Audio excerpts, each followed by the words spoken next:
Okay, welcome to the podcast on perfect chocolate chip cookies,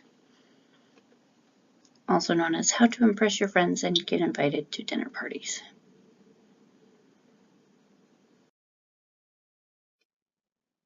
Cookie credentials. My name is Elise. I enjoy baking, and I am known for making amazing cookies and other things that require baking. Hopefully you enjoy baking as well, and maybe I can teach you a little bit about cookies and the ingredients. If you ask 10 different people what the perfect chocolate chip cookie is, you'll end up with 10 different answers. Some people like cake-like cookies, some people like crispy, crunchy cookies, some people like them half-baked, some people like them all the way cooked. If you can understand each ingredient, then you can make each person's perfect cookie by customizing a basic recipe.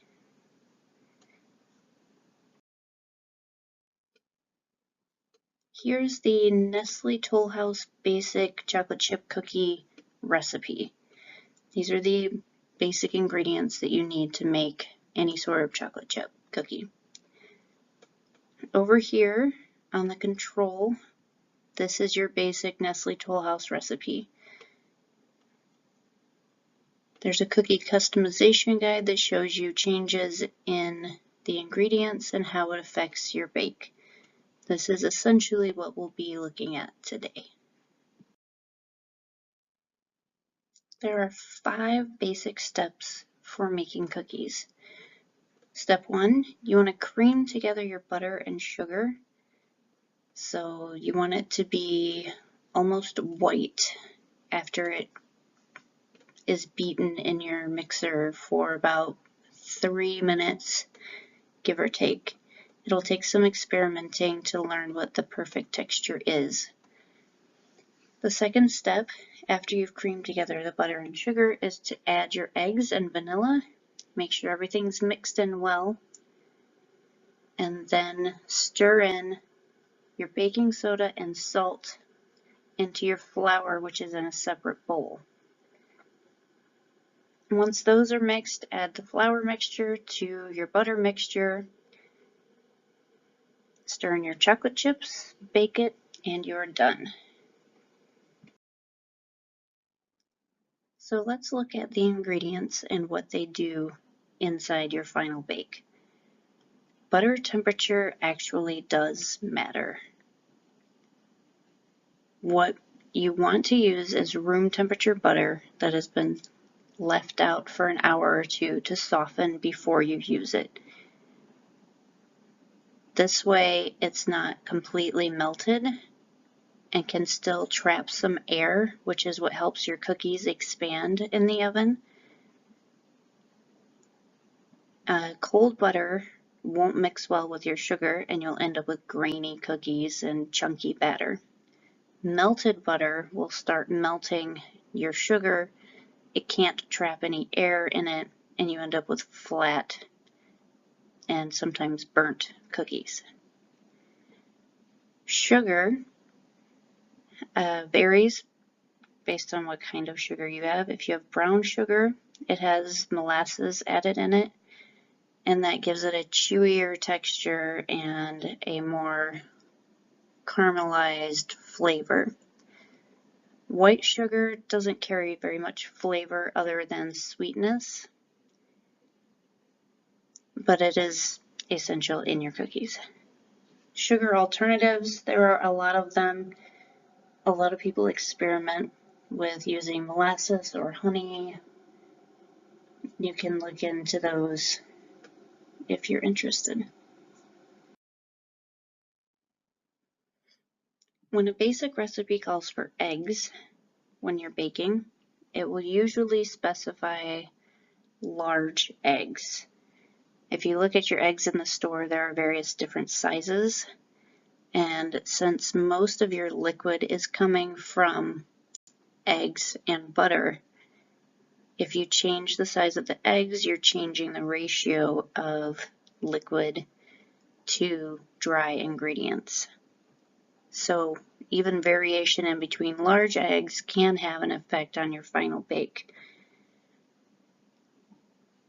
And just like with the butter, if you use really cold eggs straight out of the fridge and you mix it in, it'll start to solidify your butter and you'll end up with a slightly chunkier dough. So a lot of people bring their eggs out at the same time that they bring their butter out, and they let them both come to room temperature. There is some debate on when to add the vanilla. I've found that it doesn't really have that much effect. Some people say to add it to the butter and sugar mixture in the first step. Some people add it with their eggs. I don't think it makes that much difference. I usually use real vanilla. I find that it has a much better aftertaste than fake vanilla, but some people don't notice it, so whatever works for your budget and your taste buds. One of my secret ingredients that I add when I'm adding in my vanilla is a little bit of almond extract. I think it gives the cookies a little bit of almond punch, and I'll usually use half the amount of almond extract as I do vanilla. Baking soda and baking powder can both be used in cookies. Most recipes will call for baking soda. Baking powder, if you use it alone, won't give you as much of a rise, but if you use it in combination, like half baking powder, half baking soda, you'll get even more of a rise than you do with baking soda. Most of the time, it's easiest to just use some baking soda and you'll get a decent rise.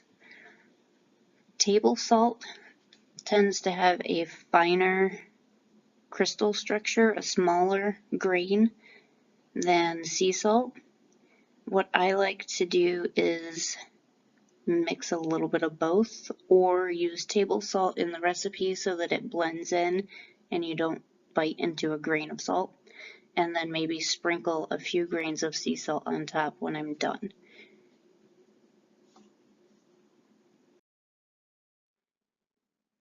Since flour makes up the majority of your dry ingredients, it's very important to talk about it.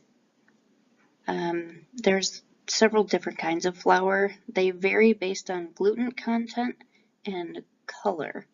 So if you have unbleached flour, your dough is going to look a little bit darker than if you have bleached flour. And then gluten is a protein that gets built up as you mix. So if you have a high gluten flour, you're going to end up with tougher cookies than a low gluten flour. Chocolate, it's up to you what kind you like and what kind you want to put in there. You can vary it. I like to use a mix of all the different kinds of chocolate, and then I also add some butterscotch chips into mine. When baking your cookies, you definitely want to preheat your oven so that you have an even temperature and you don't end up with half-baked cookies or cookies that got burnt on the bottoms and not cooked all the way through. I usually do my cookies at 375. Some people do them at 350. You can look at your recipe and see what works. Cookie sheets, I use baking paper on top of my cookie sheets, and you want to make sure that before you put your cookie dough onto your sheet that the pan is not warm at all, because if it's warm it will start to melt your butter and cook the bottom of your cookies before it gets in the oven, and that ends up with burnt bottoms. You want to take the cookies out of the oven when they've just started to brown on the edges. That means that the bottom is slightly brown, the edges are slightly brown, and the middle looks like it's not quite done yet. It looks a little bit gooey, a little bit wet. When you take it out, you leave it on top of the stove or wherever. Just leave the cookies on the sheet for a couple of minutes and they will finish cooking outside of the oven without burning the bottoms. Once you do that, move it to a wire rack until it cools all the way and you can eat it. So now that we have looked at all of the main ingredients, you can put them together and start building your perfect chocolate chip cookie. This is my ultimate recipe for the chocolate chip cookies that I make and take to parties and things like that. You'll notice that I have an extra cup of flour as compared to the Nestle Toll House cookies. I also have a different ratio of white to brown sugar. And I've added in almond extract and butterscotch chips.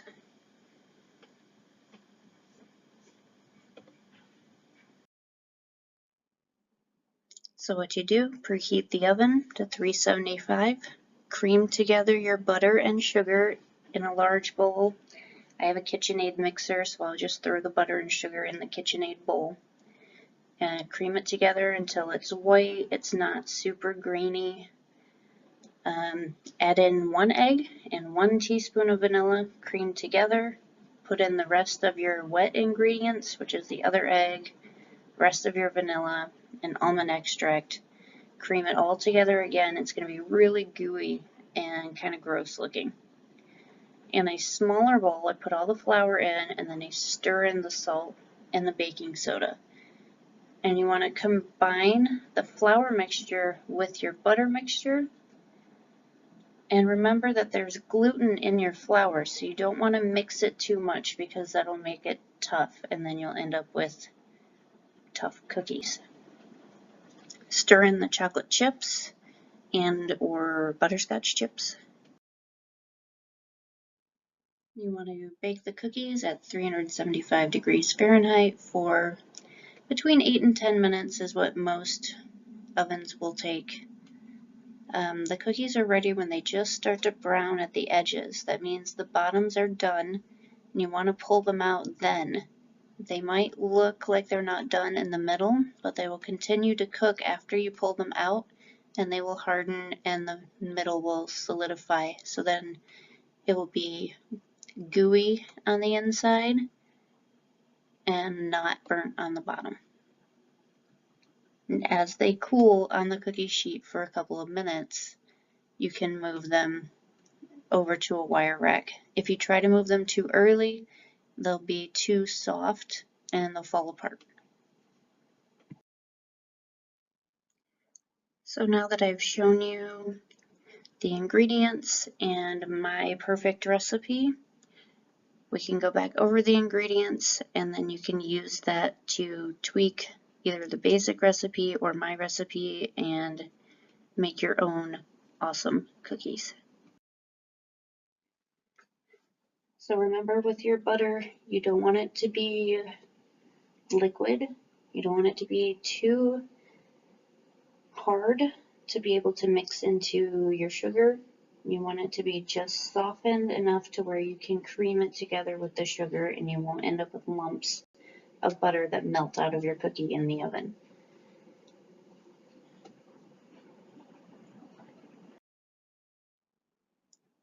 Granulated sugar, white sugar, will give you crispier cookies. Brown sugar will give you the softer, chewier cookies. And then sugar alternatives like molasses and honey will give you a wide range of flavors. You can play with mixing and matching to build your own perfect flavor of cookie. Most of your cookie recipes are going to call for all-purpose flour. If you use cake flour, which is a super fine flour, it's very small and fine, and it's going to make a very smooth dough, but you may have a hard time getting it to stick together, and you might have very crumbly cookies.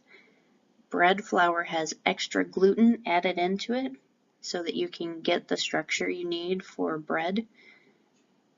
But if you use it in your cookies, you're going to have very thick, chewy cookies. They're not going to spread very much. They're going to be a lot taller and more cake-like. Chocolate is what's going to be the main flavor in your chocolate chip cookies. So milk chocolate, white chocolate, dark chocolate, it doesn't matter.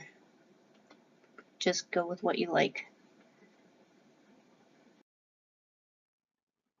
For this assessment, take 10 minutes or so, work with a partner, and go through the questions. The answers are in the PowerPoint, in the notes, and we can go over it later if you have any questions. I've given you my contact information later in the slideshow.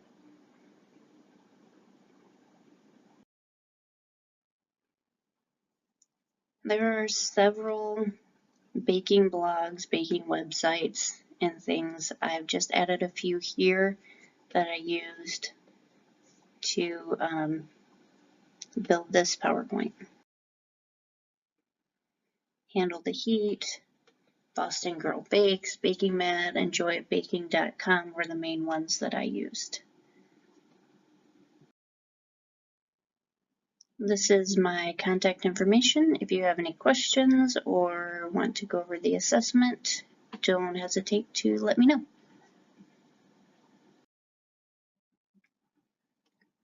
Thank you. Have a good day.